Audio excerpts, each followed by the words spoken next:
tu incarnes vraiment en fait tout ce que l'échec, comme tu dis, c'est pas fini non plus. C'est pas parce que tu plantes une boîte que c'est fini en fait. C'est pas parce que tu plantes une boîte que t'es pas quelqu'un de bien. C'est pas parce que tu plantes une boîte que t'as pas le droit d'exister en fait. Ouais, c'est Bien au ça. contraire en fait, si tu sais transformer euh, cette, euh, cette épreuve en fait, tu t'en ressors encore plus grand.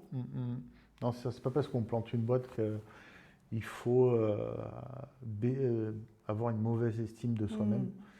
Et aussi, on part du principe qu'il vaut mieux avoir des regrets que des remords. Mm. Il faut essayer, tenter de monter sa boîte. Si ça marche pas, tant pis, tu passes à autre chose. Mm. Mais jamais se dire si je l'avais monté, Mm. peut-être que ça aurait fonctionné. Ça, je crois que non, je crois que ça c'est encore pire. En fait aussi, c'est une vraie thérapie parce que ça devient une société, en fait, elle vient te chercher dans tes propres limites, Ah ouais, ouais. comme quand tu manages tes salariés vont te renvoyer tes propres limites.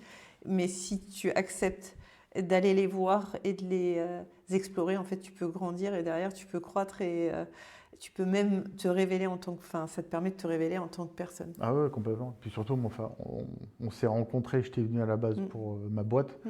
et maintenant je viens pour moi. Tu t'aperçois qu'en fait, le problème, c'est pas la boîte, c'est toi. Mm.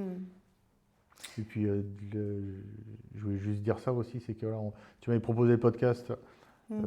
avant qu'on sache la rémission de ma Mm. femme, qu'on a appris là Mm. récemment, et juste on fait ce podcast-là, Mm. donc je trouve ça fou, quoi. Mm. Il y a rien qui arrive par hasard.